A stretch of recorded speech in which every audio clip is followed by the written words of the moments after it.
There's a kind of position which has cropped up in quite a few games in top-level chess recently, and that is bishops of opposite colour with major pieces still on the board. You might remember this fantastic endgame from the Women's World Championship match where Zhu succeeded in marching her king all the way around here to support the c-pawn. Then in round 7 of Norway Chess, we saw this endgame. Bishops of opposite colour, rook still on the board. At the start of the endgame, it seemed like Caruana it would be very difficult for him to make progress. But he chipped away, and once he got in f5, the idea is to clear a path through to f7, then his advantage was already really serious, and he went on to win the game.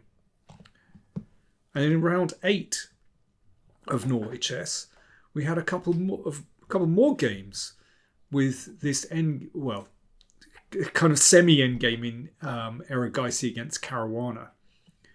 So let's just have a look at the end of Erigaisi Caruana, round 8. And I want afterwards, I'm going to look at Nakamura Gukesh.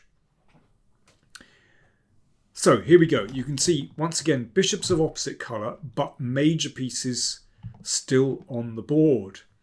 And at this point, you'd have to say that Caruana is doing very well indeed. There's a threat to take here. These light squares are terribly weak. Erigaisi's king looks like it's in big trouble. And this is the thing with bishops of opposite colour. Once I get to the attack, it's very hard to neutralise the attack because you simply can't swap off those bishops. This is the problem. If Erigaisi waits, then this is winning. Let's just check this. King is in check, steps up, and bishop f5 will end the game. So Erigaisi played queen f4.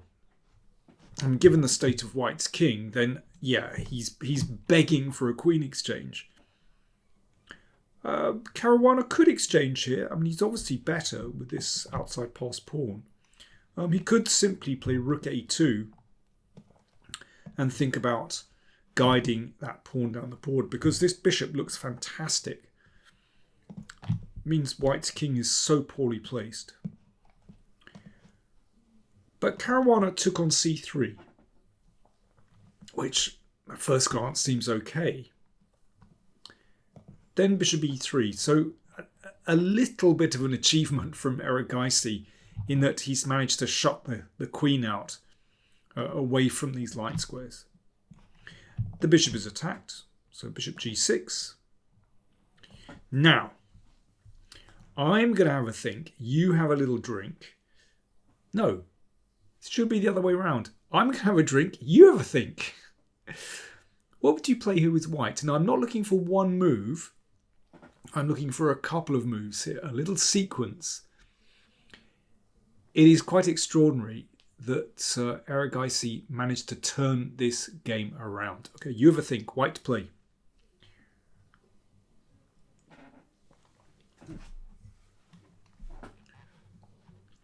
White is worse. He's a pawn down. But after this, it's quite unclear. So the idea is to get an attack on the king side. And after pawn takes pawn, now, if queen takes pawn, then I think black is absolutely fine. A check. Let's say rook g3, queen h5.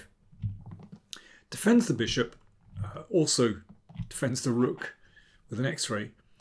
I think black is in control there. There's still this extra passed pawn on the other side of the board. But instead of recapturing immediately, Erigaisi played h5. Now this is really cunning. When you're short of time, that's a very unpleasant move to meet, and a very unpleasant move to, well, very, very hard to foresee this. So bishop takes pawn, queen f5 check. Bishop has to come back, and then queen takes. Exactly the same position, but without an h-pawn, and that makes a massive difference.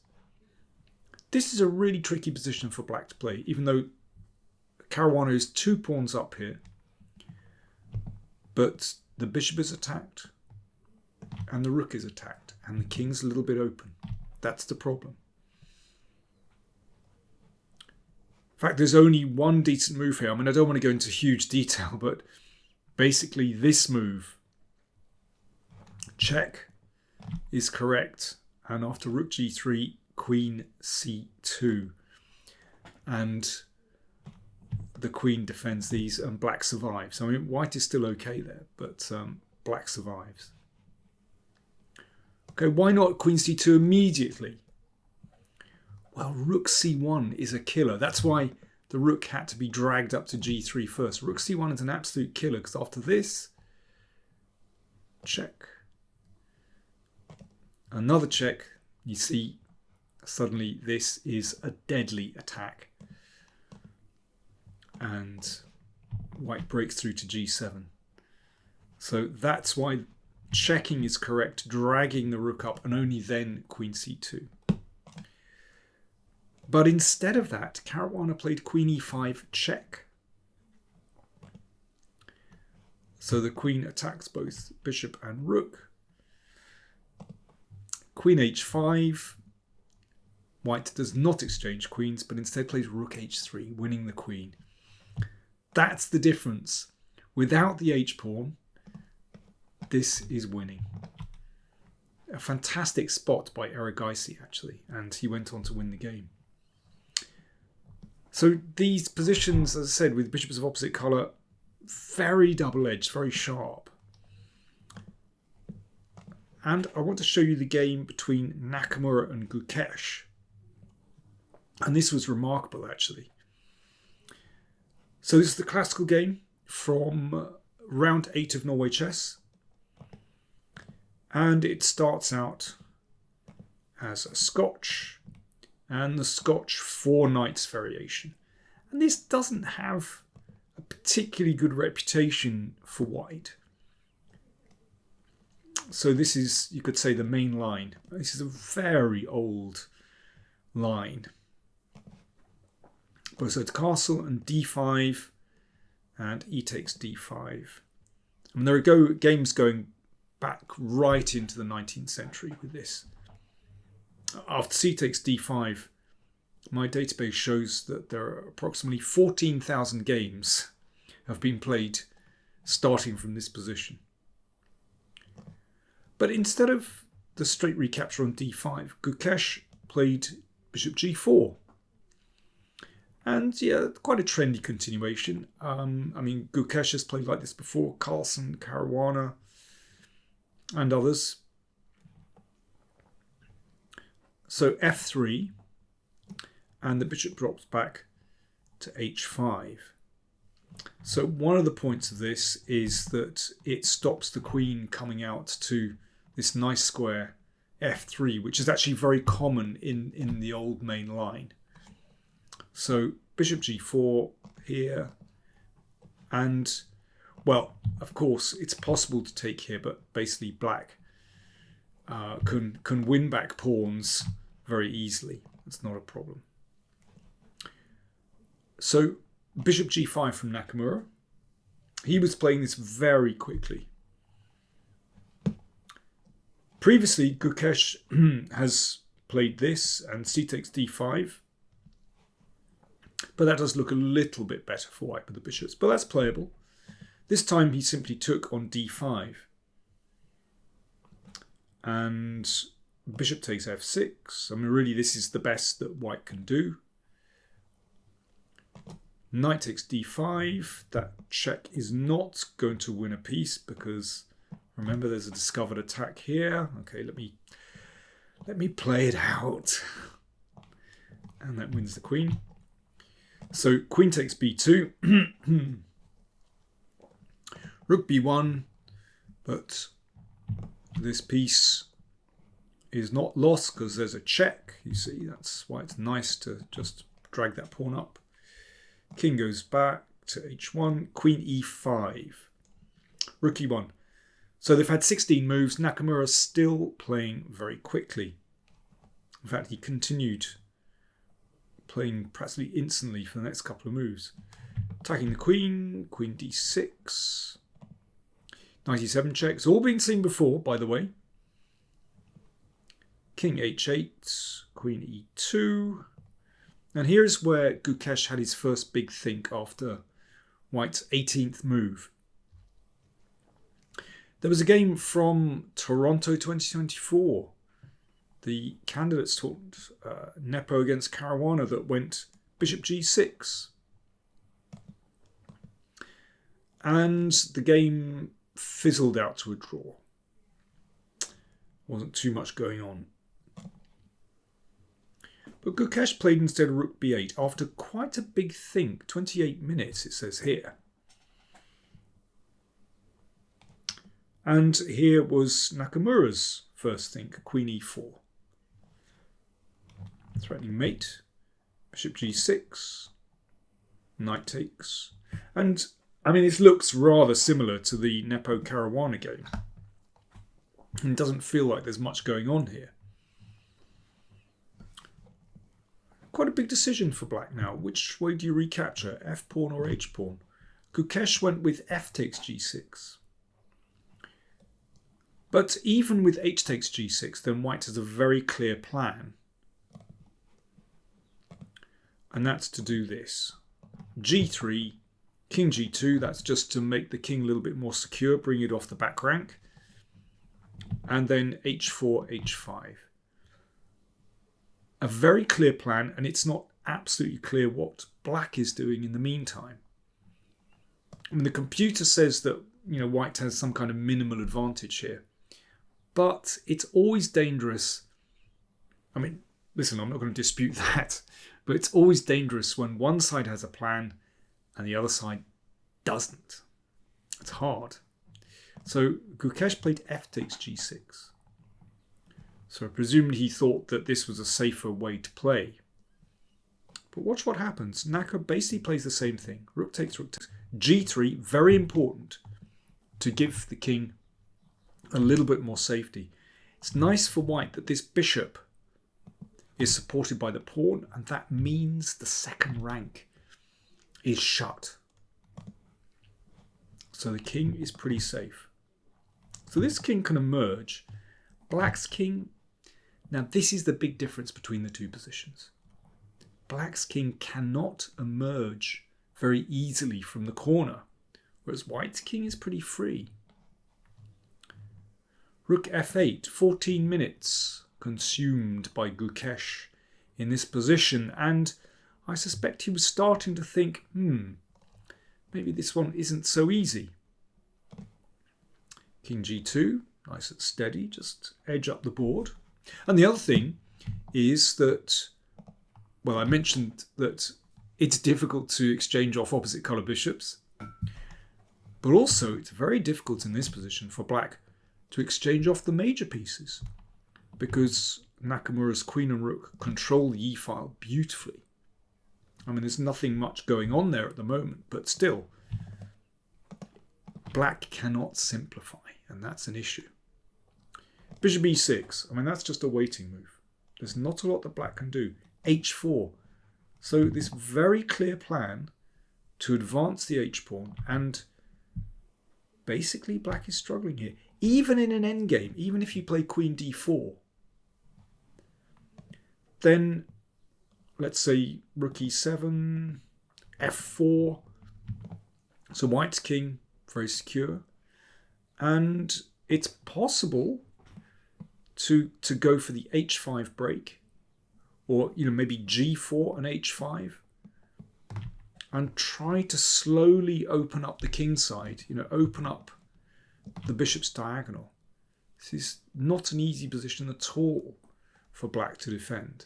I mean, there are various ways you can do this. You can go for the h5 break. You can also go for the f5 break, and then h5. It's tricky. Okay, let's go back. Gukesh played queen c5, f4. So the king is absolutely safe on h3. Nakamura avoids the exchange of queens and brings the rook up the board. Beautiful position for the rook. So potentially supporting h5. c3. So taking away the d4 square. So doesn't have to worry about a bishop d4 or a queen d4. Queen a3. But it does leave the second rank a little bit exposed, but the king is safe on h3. Queen d6. King g2. A little bit of a repetition here, but there's no harm in that. Nakamura was just feeling his way through, and then he deviated with queen e4. So white's piece is still dominating the centre, and of course he's lining up on this diagonal. Another little bit of shuffling. There's no harm in that. You know, when you've got your opponent tied down, this kind of squeezing of the position, shuffling back and forth, it's actually very unpleasant to meet, because you never know when your opponent is going to kind of strike and leap forward. He might just be repeating, he might be plotting something else. As the defender, you've always got to work out, is he bluffing? Is he waiting? Is he preparing something? But Nakamura now goes for it with h5. And over the last few moves, Gukesh's position has slipped from bit unpleasant to critical. This is very difficult now. So obviously that can't be taken because of mate. A check. King comes back. Bishop d6. Rook e6. Rook f6. So Gukesh would very much like an exchange of pieces. If rook f8, then white has to exchange. But look how poorly placed the king is. If black tries to keep it closed, then queen a8. And black can do nothing here. The queen is tied to defending the bishop, and white can slowly creep forward. Let's say this, because I mean, the king is not the only issue for black here. You know, these are isolated pawns, and in particular the pawn on a7 is a problem. And there are various attacking ideas. You know, it could be that the queen creeps in like this and mate over here. It's a fantastic position for white. It must be winning. So bishop f8 played, queen a8 anyway, threatening to take. Rook d8, queen e7. An exchange on g6. And queen c8. So that queen looking to duck back to h3 and then get the bishop on that diagonal. Queen c5, so that means the queen can interpose, but bishop e4, that covers the long diagonal, so it means the king is secure. And if, okay, waiting move, a5, then bishop d5, cuts off the queen, and then queen h3, and the king is in trouble. So g5, but this is desperate. That was taken. White's king is still safe. Queen g4, so just ducking back to attack on the h file. So that means the queen can come back here, but doesn't matter. And that was the final move. Gukesh resigned. So why did he resign? Well, just have a look at the poor king. Completely boxed in. The rook can't take here because the rook takes bishop. Okay, let's say c6, then bishop f7. And that's game over. Rook takes bishop on the next turn. Very impressive positional squeeze from Hikaru Nakamura. He is in his element in those positions where he has a slight advantage and he has the initiative, and it's very hard for his opponent to find counterplay. And, you know, he plays so quickly, so fluently. That was a tough one for Gukesh to take, but great win by Hikaru Nakamura. And once again, we see these bishops of opposite colour. even in endgames, I mean, I would kind of class this as an endgame actually. It's very hard to defend these kind of positions because, as I said, you can't exchange pieces very easily, and the major pieces in combination with the bishop give excellent attacking chances. Great win. So, scores after 8 rounds in Norway Chess. In spite of losing that game to Erigaisi, Caruana has 12.5, still in the lead. Carlsen 12, he won an Armageddon against Wei. Nakamura 11.5. Gukesh 11.5. Erigaisi 10.5 and Wei 8 points. And let me see, Humpy Koneru leads the women's section. Wednesday is a free day, is a rest day in Norway, but I'll be back on the case for the round on Thursday. Thanks for watching.